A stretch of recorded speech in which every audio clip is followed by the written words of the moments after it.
अस्सलाम वालेकुम बच्चों, कैसे हैं आप सब लोग। उम्मीद करती हूँ ठीक ठाक होंगे और खैर खैरियत से होंगे। मेरा नाम है रिदा अहमद और आप मेरे साथ उर्दू पढ़ते हैं। तो बच्चों, हम आपकी किताब का सबक नंबर 21 पढ़ रहे थे। हमने अपने पिछले लेक्चर में उसके मुश्किल अल्फाज मायनी, अल्फाज जुमले और अल्फाज मुज्जात देखे थे। अब बच्चों, आज हम मुकम्मल करेंगे आपकी मश्क का बकिया हिस्सा। तो चलें चल के देखते हैं उसमें क्या है। तो बच्चों, जो सबक हम पढ़ रहे हैं उसका नाम क्या है? ज़राअत की अहमियत।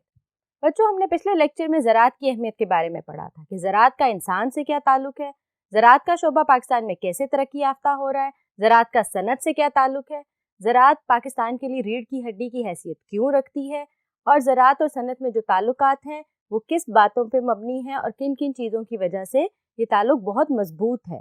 पाकिस्तान एक ज़रई मुल्क है, हमने ये भी पढ़ा था। पाकिस्तान का 70% आबादी का हिस्सा देहातों में रहता है और वो लोग किसान हैं, तो उनका ज़रिया माश सिर्फ खेती बाड़ी है, यानी उनका ताल्लुक ज़राअत से है। इंसान खाए बगैर जिंदा नहीं रह सकता, तो खाने के लिए फसलें उगानी पड़ती हैं। तो यानी अगर हम ये कहें कि इंसान का ज़राअत से ताल्लुक बहुत पुराना है तो गलत ना होगा। तो बच्चों, ये तो थे आपके सबक की चीदा चीदा नकात। अब हम पढ़ेंगे अपने मश्क के अगले हिस्से को और देखते हैं उसमें हमने क्या करना है। मंदरजा झेल सवालात के जवाब तहरीर करें।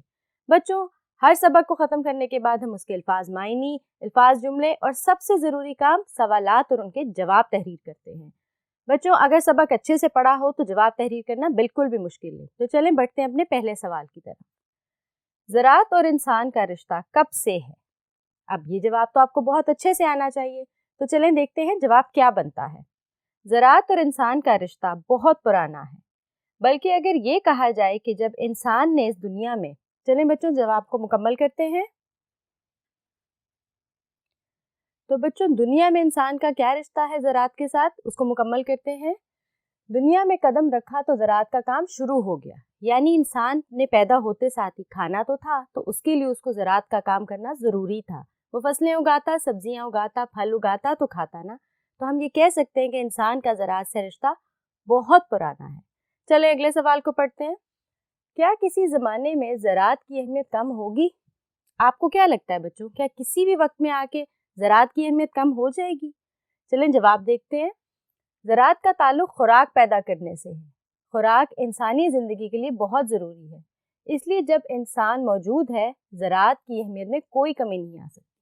बच्चों, जब तक इंसान है तो खाने पीने के लिए चीज़ें तो उगानी है, फसलें तो उगानी है। तो जब तक इंसान है तब तक ज़राअत के पेशे में कोई कमी नहीं आ सकती। तो बच्चों, अगला सवाल पढ़ें। ज़राअत पाकिस्तान की रीढ़ की हड्डी है, जुमले की वजाहत करें। तो बच्चों, आपको पिछले लेक्चर में मैंने समझाया था कि रीढ़ की हड्डी की इंसानी जिस्म में क्या हैसियत है। इसी तरह ज़राअत पाकिस्तान के लिए रीढ़ की हड्डी की हैसियत रखती है, तो उसकी पाकिस्तान की तरक्की में और कामयाबी में क्या हैसियत है। तो चलें जवाब को देखते हैं। पाकिस्तान बुनियादी तौर पर एक ज़रई मुल्क है। इसकी तरक्की का ज़्यादा इन्हिसार ज़राअत पर है, इसलिए ज़राअत को पाकिस्तान की रीढ़ की हड्डी कहा जाता है। जिस तरह इंसानी जिस्म में रीढ़ की हड्डी निहायत अहम किरदार अदा करती है, इसी तरह ज़राअत पाकिस्तान की तरक्की के लिए अहम है। बच्चों, मैंने आपको बताया था कि अगर रीढ़ की हड्डी को कुछ हो जाए तो इंसान मफलूज हो जाता है। इसी तरह अगर 70% आबादी का हिस्सा ज़राअत से वाबस्ता है, तो बच्चों आप खुद सोचें, अगर ज़राअत को कुछ होता है या ज़राअत के शोबे में कोई कमी पेशी आती है तो पाकिस्तान की रीढ़ की हड्डी मुतासिर होती है। तो चलिए अगला सवाल देखते हैं। कौन सी सनतें ज़रई पैदावार की मरहून मिन्नत हैं? तो चलें बच्चों इसका जवाब पढ़ते हैं। तो बच्चों, हमारा सवाल था कौन सी सनतें ज़राअत की मरहून मिन्नत हैं। तो चलें इसका जवाब पढ़ते हैं। आटे और चावल की मिलें, खूदनी तेल बनाने के कारखाने, धागा और कपड़ा बनाने की सनतें और चीनी बनाने के कारखाने ज़रई पैदावार की मरहून मिन्नत हैं। यानी बच्चों, ये वो चीज़ें हैं जो ज़राअत से वाबस्ता है, ये वो फसलें हैं। जैसे कपास होगी तो धागा बनेगा, फिर कपड़ा बनेगा। कपास काश्त की जाती है और कपड़ा सनत में बनता है। इसी तरह बच्चों, गन्ना काश्त किया जाता है, एक ज़रई फसल है, और जबकि गन्ने से जो चीनी बनती है वो कारखानों में बनती है, सनतों में बनती है। तो ज़राअत का सनतों से बहुत गहरा ताल्लुक है। चलें आगे बढ़ते हैं बच्चों।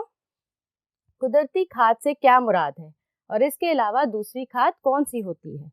अब बच्चों, कुदरती खाद और मस्नूई खाद में फ़र्क है, तो चलें जवाब पढ़ते हैं। इंसानी फजला और जानवरों का गोबर कुदरती खाद है, इससे फसलें बड़ी तेज़ी से बढ़ती हैं। इसके अलावा यूरिया की मदद से मस्नूई खाद तैयार की जाती है। تو بچوں یوریا کی مدد سے جو کھاد تیار کی جاتی ہے اس کو مصنوعی کھاد کہتے ہیں، اور مصنوعی کھاد اور قدرتی کھاد میں فرق ہوتا ہے۔ آگے بڑھتے ہیں بچوں، ڈیری فارم سے ہمیں کیا حاصل ہوتا ہے؟ ڈیری فارم کیا ہوتا ہے بچوں؟ جہاں پہ گائے بھینسیں رکھی جاتی ہیں، اور ہمیں گائے اور بھینسوں سے کیا حاصل ہوتا ہے؟ چلیں جواب پڑھتے ہیں۔ ڈیری فارم سے دودھ، ملائی، مکھن، پنیر اور دیسی گھی حاصل ہوتا ہے۔ بچوں ہم دودھ سے بہت کچھ حاصل کرتے ہیں، یہ سب کچھ ہماری صحت کے لیے بہت ضروری ہے۔ تو ڈیری فارم میں چونکہ گائے اور بھینسیں ہوتی ہیں، ان سے ہم دودھ حاصل کرتے ہیں، مکھن، دودھ سے مکھن بنتا ہے، ملائی بنتی ہے، پنیر بنتا ہے۔ ٹھیک ہو گیا؟ چلیں اگلا سوال پڑھتے ہیں۔ درآمدات اور برآمدات میں کیا فرق ہے؟ تو بچوں پچھلے لیکچر میں ہم نے درآمدات اور برآمدات کے بارے میں بھی پڑھا تھا، تو چلیں دیکھتے ہیں جواب کیا بنتا ہے۔ اگر کوئی چیز باہر کے ملک سے اپنے ملک منگوائی جائے تو اسے درآمدات کہا جاتا ہے، یعنی اگر ہم کسی ملک سے کوئی چیز خریدیں گے تو وہ درآمدات ہوں گی، جبکہ ملک کی کوئی چیز بیرونی ممالک کو، چلیں بچوں جواب کو مکمل کرتے ہیں، جبکہ ملک کی کوئی چیز اگر بیرونی ممالک کو بھیجی جائے اور زر مبادلہ کمایا جائے تو اسے برآمدات کہتے ہیں، یعنی کوئی چیز ہم بیچیں دوسرے ممالک کو اور اس کے عوض ہمیں ایک اچھا زر مبادلہ ملے یعنی قیمت ملے تو اسے برآمدات کہیں گے۔ چلیے بچوں اگلا سوال پڑھتے ہیں۔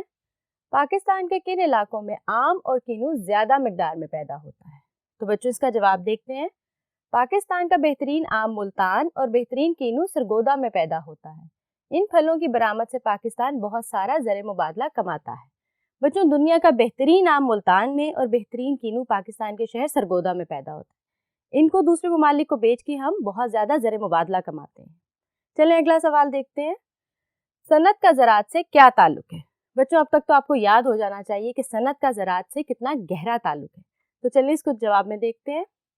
صنعت اور زراعت کا دامن چولی کا ساتھ ہے، یعنی دونوں ایک دوسرے کے بغیر نہیں چل سکتے۔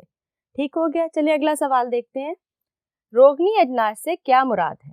روغنی اجناس کیا ہوتے ہیں؟ چلیں جواب پڑھتے ہیں۔ ایسی فصلیں جن سے تیل نکالا جائے انہیں روغنی اجناس کہا جاتا ہے۔ ہمارے ملک میں سورج مکھی اور کینولا سے تیل نکالا جاتا ہے۔ تو بچوں جو سورج مکھی کا پھول ہوتا ہے اس سے بھی تیل نکلتا ہے اور کینولا سے بھی تیل نکلتا ہے۔ تو بچوں ان چیزوں کو کیا کہیں گے ہم؟ روغنی اجناس۔ اگلا سوال پڑھتے ہیں۔ بے موسمی سبزیوں سے کیا مراد ہے؟